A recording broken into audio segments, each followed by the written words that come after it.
नमस्कार। इस चेहरे को आप जानते हैं? मोनू मिश्रा। लखीमपुर खीरी में जो 4 किसानों को थार गाड़ी में रौंद दिया गया था, उनकी हत्या का आरोपी मोनू मिश्रा। जैसे कि आप जानते हैं कि उत्तर प्रदेश सरकार ने इनकी बेल की याचिका को चुनौती नहीं दी थी। सुप्रीम कोर्ट में जब यह मामला सामने उभर कर आया तो सुप्रीम कोर्ट ने कहा कि हम चाहते हैं कि आप इसे चुनौती दें, मगर हम अपनी तरफ से आपको यह फरमान जारी नहीं कर सकते। क्या आप जानते हैं कि उत्तर प्रदेश पुलिस ने या उत्तर प्रदेश सरकार ने इसके जवाब में क्या कहा? उसके जवाब में कहा कि यह शख्स यानी कि मोनू मिश्रा किसानों की हत्या का आरोपी फ्लाइट रिस्क नहीं है और गवाहों को किसी तरह का कोई खतरा नहीं दे सकता। चलिए साहब, मैं आपको बताना चाहता हूं, वो नजारा दिखाना चाहता हूं जो कैमरा पर कैप्चर हुआ था। आपके पीछे ये वीडियो जो आप देख रहे हैं दोस्तों, इस वीडियो में आप देख सकते हैं एक थार गाड़ी आती है और किसानों को रौंद कर चली जाती है। ये तमाम चीजें कैमरे पर कैप्चर हुई थी। 8 लोग मारे गए थे उस दिन, एक पत्रकार भी था उसमें। मैं आपसे समझना चाहता हूं, उत्तर प्रदेश पुलिस की एफआईआर में बाकायदा यह बात लिखी हुई है कि न सिर्फ मोनू मिश्रा बल्कि उनके पिता मोदी सरकार में मंत्री किसानों की हत्या की साजिश में शामिल थे। अब यह वीडियो देखिए दोस्तों, किसानों के सामने से अजय मिश्रा टेनी जा रहा है और उन्हें ठेंगा दिखा रहा है। यह हत्या के पहले का वीडियो है। उसी तरह से आपको याद होगा, इस हत्या से पहले अजय मिश्रा टेनी ने मंच पर खड़े होकर किसानों को धमकाया था। इन तमाम घटनाओं के बाद किसानों को थार गाड़ी में रौंद दिया जाता है और जब इसे रौंदा गया था, मीडिया का 99% जो तबका था वो मोनू मिश्रा के लिए बचाव का रास्ता ढूंढ रहा था। खुद पुलिस की जांच में बात सामने उभर कर आई है कि मोनू मिश्रा वहां मौजूद था और मोनू मिश्रा लगातार इस मुद्दे पर झूठ बोल रहा था। और आदित्यनाथ सरकार सुप्रीम कोर्ट में आके कहती है कि वो फ्लाइट रिस्क नहीं है और वो गवाहों के लिए किसी भी सूरत में खतरा नहीं है। मैं आपको एक बात बताता हूं दोस्तों, आदित्यनाथ सरकार ने आखिर क्यों मोनू मिश्रा की बेल याचिका को चुनौती नहीं दी? अगर लखीमपुर खीरी की तमाम सीटों में भाजपा हार जाती ना, तो इनके तेवर ही कुछ और होते।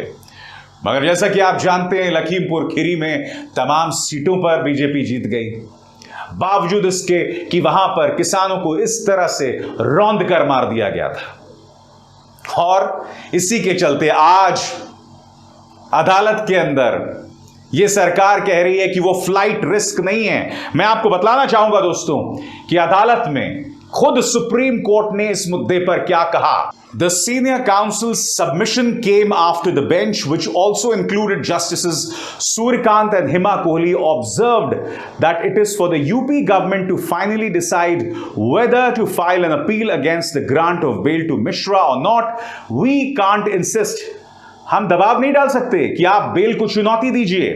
It is your choice whether you want to file the appeal or not. ये आपकी अपनी जो है चॉइस है, अपनी मंशा है कि आप चुनौती देना चाहते हैं या नहीं देना चाहते हैं। We sent the SIT's report to you and these reports are dated February 10 and February 14. You are now saying you need more time to decide. This is not a matter where you have to wait for months and years together. We expected the state to act on the suggestions of the SIT.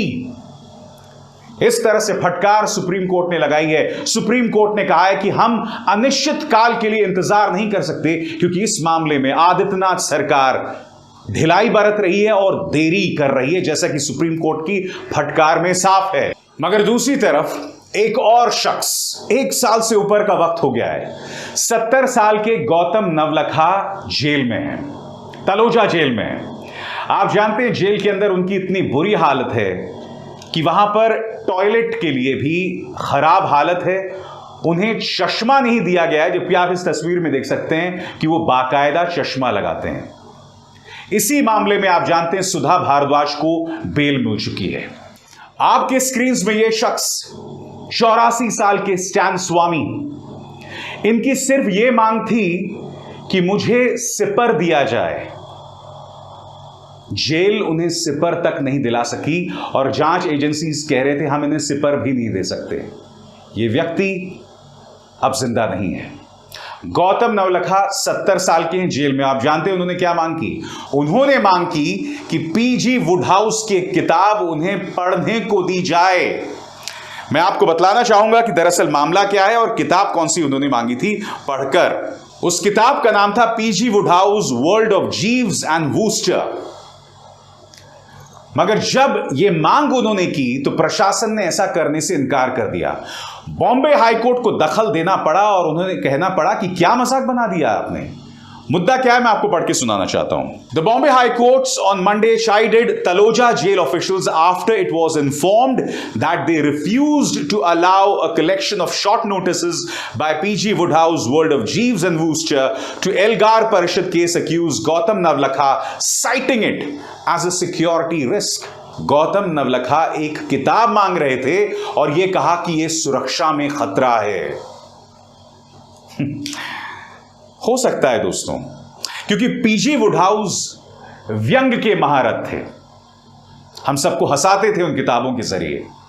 हो सकता है कि जो फांसीवादी ताकतें हों उन्हें व्यंग से खतरा दिखाई देता हो सकता है कि जो फांसीवादी ताकतें हों उन्हें किताब से खतरा दिखाई देता हो।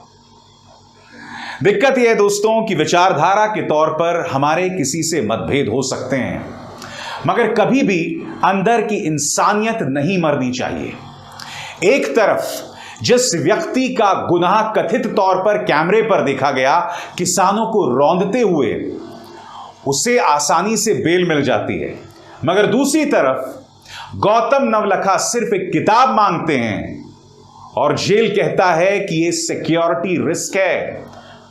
वो किताब जो व्यंग की किताब है, उस व्यक्ति को चश्मा तक नहीं दिया जा रहा। स्टैन स्वामी, उनकी मौत हो गई, वो सिर्फ ये मांग कर रहे थे कि मुझे सिपर दिया जाए क्योंकि मैं ठीक से पानी नहीं पी पा रहा हूं। स्टैन स्वामी हमारे बीच नहीं रहे। आपको इन तमाम चीजों पर गौर करना पड़ेगा कि न्याय अलग अलग लोगों के लिए किस तरह से अलग है। अभिसार शर्मा को दीजिए इजाजत। नमस्कार।